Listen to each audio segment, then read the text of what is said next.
You ever walk into a Walmart thinking it'll be just another late-night run? Yeah, so did they. What you're about to hear are 3 terrifying real-life stories from people who experienced the unexplainable inside the walls of America's most familiar store. We're talking stalkers, break-ins, things lurking in back rooms, and someone, or something, watching from the end of the aisle when no one else should be there. Stick around, because each story gets darker, stranger, and more disturbing. And if you like real horror stories, hit that like button, subscribe, and check out the playlist linked below for even more content that'll keep you up tonight. Story 1. The Man in the Cooler. My name's Alyssa, I'm 20, and I used to work overnight shifts at a 24-hour superstore just outside a quiet place called Maple Ridge, Alabama. You'd think a massive store like that would feel alive all night. But after midnight, it gets quiet. The kind of quiet that sinks into your skin. I was one of maybe 4 employees on the floor that night. Most of us doing stock work. 1 or 2 up front at the registers. I didn't know any of them personally. It didn't matter. You rarely see anyone when you're working the graveyard shift in a store that big. I started my shift folding jeans in the men's section, earbuds in. Around 11:30 p.m., a customer showed up, tall guy, pale, with a stiff smile like someone who'd practiced it too long in the mirror. He asked if we had more of a certain style of jeans in another size. I checked, told him whatever was out was all we had. He thanked me and walked off. A little awkward eye contact as he set the jeans back on the rack. I didn't think anything of it at first. Around 1:10 a.m., I was in the appliance section, restocking coffee machines and air fryers from a cart of boxed inventory. The shelves were empty, so I could see through to the next aisle. And that's when I noticed him. The same guy, he was just standing there, watching me. He looked away quickly when he realized I'd noticed. Still, something about it chilled me. He had nothing in his hands, nothing in his cart. What was he still doing here? I finished stocking and wheeled the empty cart back into the storage area. I stayed back there longer than I should have, pretending to be busy. I felt like he'd been trailing me, not just in that moment, but maybe for a while. I scrolled my phone in the break area until I convinced myself I was overthinking. To be safe, I moved to a completely different department, groceries. I figured if I had to finish my shift, I'd rather do it as far away from appliances as possible. I went into the walk-in dairy cooler to stock milk and yogurt crates. The hum of the industrial fridges was so loud, you could barely hear yourself breathe. After a while, I heard a sudden burst. The cooler door had been shoved open. I froze. Through a small gap in the crates on one of the pallets, I peeked toward the door. It was him, the same man from earlier. Now inside the employees-only section. No cart, no merchandise, no reason to be there. My heart slammed in my chest. I ducked behind a crate and pushed a large box of eggs in front of me. The fridges were loud enough to cover my movement. I stayed low, tucked under the bottom shelf, holding my breath. Minutes passed. No footsteps, no voices. Just the hum of the cooler and the deafening sound of my pulse in my ears. Eventually, I lifted my head to peek above the crate and nearly screamed. He was standing right there, smiling, looking down at me. His smile dropped as soon as I let out the scream. He lunged forward, trying to silence me with his hand. I shoved the box of eggs into him. It burst, eggs splattering across his clothes and shoes. He staggered back, distracted. I ran straight out of the cooler, through 2 aisles, and finally spotted another stock worker. James, I think his name tag said. I breathlessly told him what happened. And then, the man walked up to us, calm, smiling again. He said he was from corporate, that he'd come to check on night operations. Claimed he was just trying to see if I was slacking off. James believed him. I didn't. I asked why he tried to cover my mouth. He said he didn't want to make a scene. Then, as if this was normal, he ordered me to go finish the appliance aisle and walked off. I shouted after him for his name.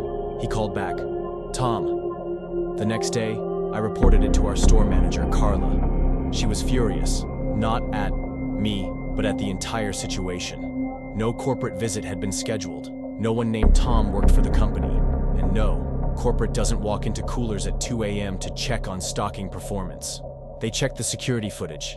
He had been following me for over 2 hours, lurking between aisles, doubling back, watching. A police report was filed. Turns out he was a stranger. No ID, no ties to Walmart. Just someone who wandered in and decided to stay. After that, I switched to day shifts. And every time I walk past the cooler doors, I can't help but glance through the glass, half expecting that pale, silent face to be waiting on the other side. If being followed around a store isn't scary enough, imagine getting home, locking your doors, and realizing he's still watching. This next story proves that sometimes the fear doesn't end when you clock out. It follows you. Story 2. He followed me home from Walmart. It happened on the Thursday before Black Friday, one of those nights where the energy in the air is weird. Everyone's tense, aggressive, hungry for deals like it's life or death.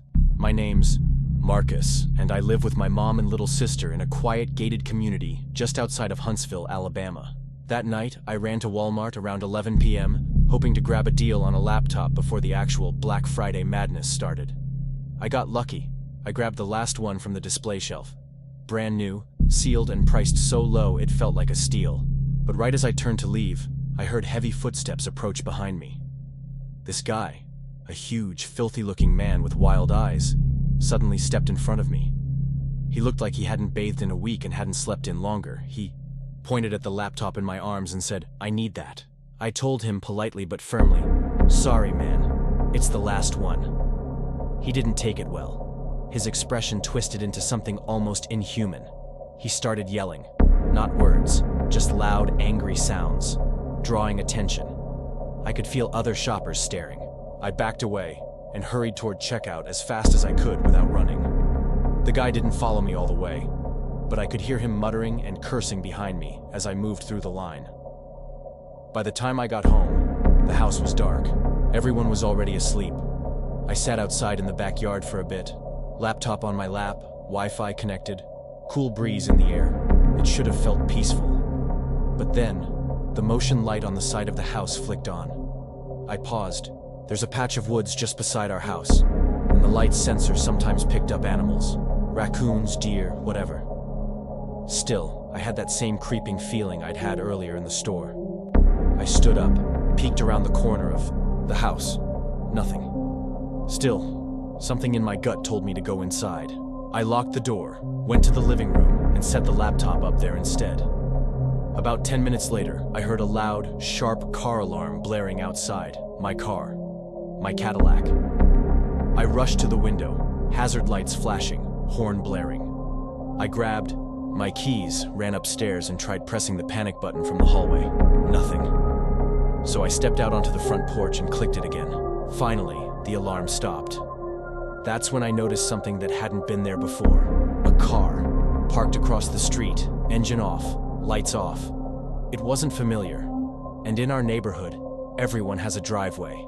Nobody parks on the street unless they don't belong, and someone was in the driver's seat, just sitting there, watching.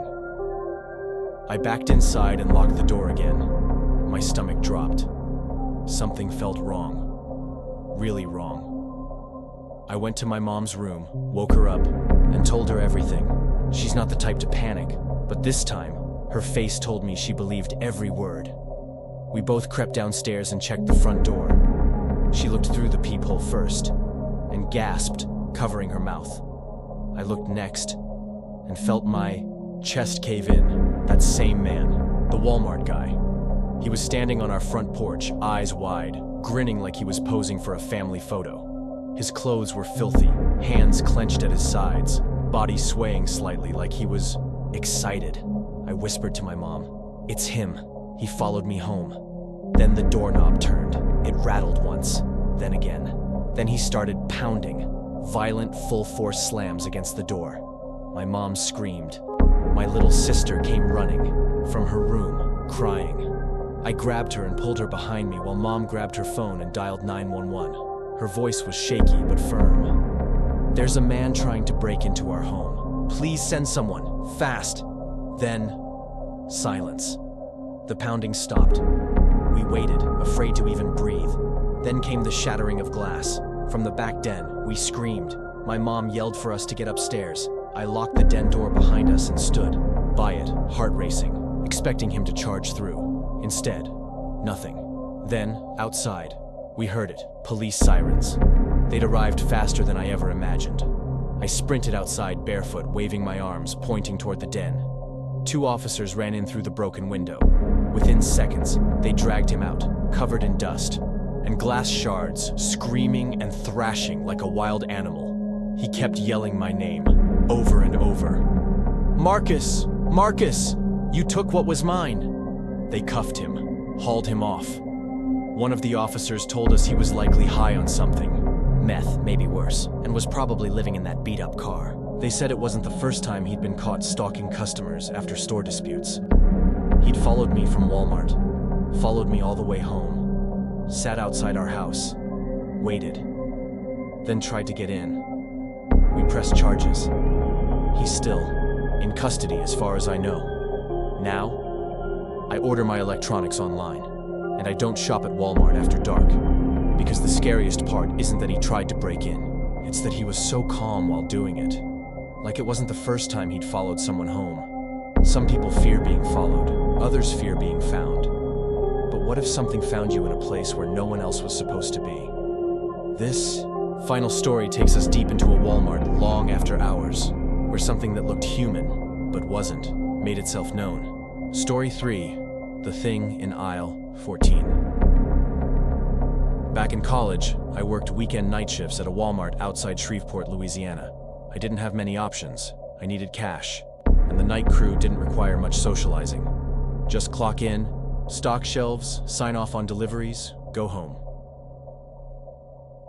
That night, July 9th, 2016, is burned into my memory. It was about 1:30 a.m. I was assigned to the electronics section, just restocking some gaming headsets and tangled cords. The place was dead silent, and the overhead lights buzzed with that awful fluorescent hum.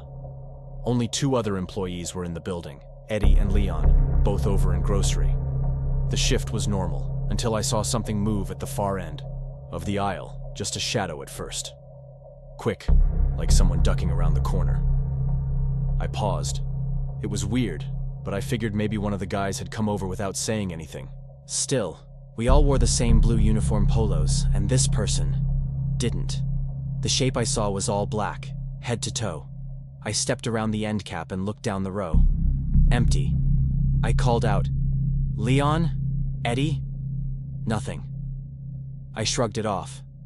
I hadn't used the bathroom all shift and was trying to push through, but my bladder was killing me. I figured I'd finish the aisle and then go. That's when something crashed, 2 aisles down. Loud, metallic. I jumped. I ran toward the noise and found a bicycle knocked clean off its hook. The hook wasn't broken. It wasn't even bent. Someone had ripped that thing down with force. Aisle still empty. Now I was tense. That someone else is here feeling started to set in. That tightening in your chest when your instincts know something your brain won't admit. I walked up and down the next few aisles. Nothing. Nobody. Then, in the paper goods aisle, I heard it, laughing, but not like a prank or a co-worker being stupid. This laugh was wrong. It was thin, breathy, off, like someone trying to imitate human laughter but not quite getting it right. It came from the other side of the shelf. I stepped around quickly and froze. A man stood at the far end of the aisle, dressed in all black, back facing me. Head turned just enough so I could see one side of his face. He wasn't moving. I blinked, and in that split second he ran, not toward me, but sideways, disappearing into another aisle. I heard footsteps pounding the tile, then silence.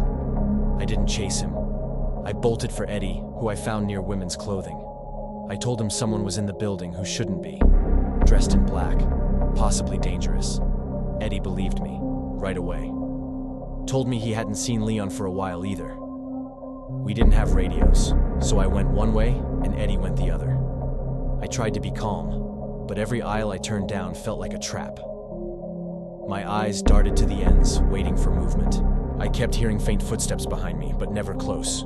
Eventually, I had to give up the search because, well, nature called.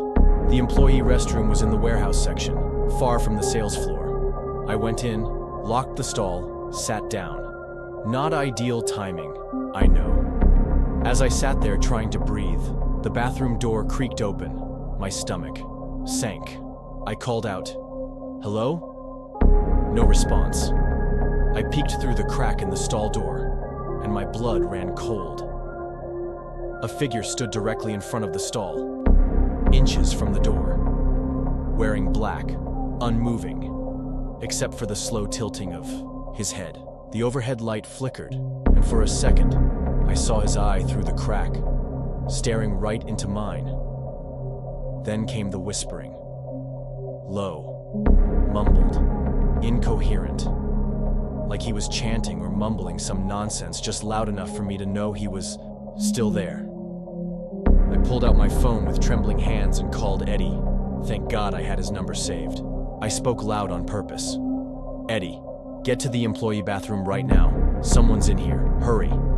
The moment I said that, the figure turned and walked out, calmly, not running, just gliding out like he had all the time in the world. Eddie showed up 30 seconds later. No sign of the man in black anywhere. I was shaking, could barely speak. We stuck together the rest of the night. No one else saw him. No more crashes, no laughter, just silence. The next morning, I texted my manager, told him the full story. His reply chilled me worse than anything else. We checked the cameras. They're blank from 1:15 a.m. to 4:45 a.m. Just static. We don't know why, and no one turned them off. No video, no proof, no explanation. Just me, Eddie, and whatever that thing was in the store. I never took a night shift again, and I still wonder, was he a man? Or something else pretending to be one? So yeah, next time you're wandering Walmart at 2 a.m., you might want to think twice about those empty aisles and flickering lights, because while you're busy browsing clearance bins, someone might be watching. From the other side of the cooler, or the camera blind spot, or worse, from right behind you. If you made it to the end, drop a "still watching" in the comments so I know you survived. Want more stories like this? Hit that subscribe button, check out the horror playlist below, and drop me a line below. This video if you've ever had a creepy retail experience yourself. You never know, I might feature your story next.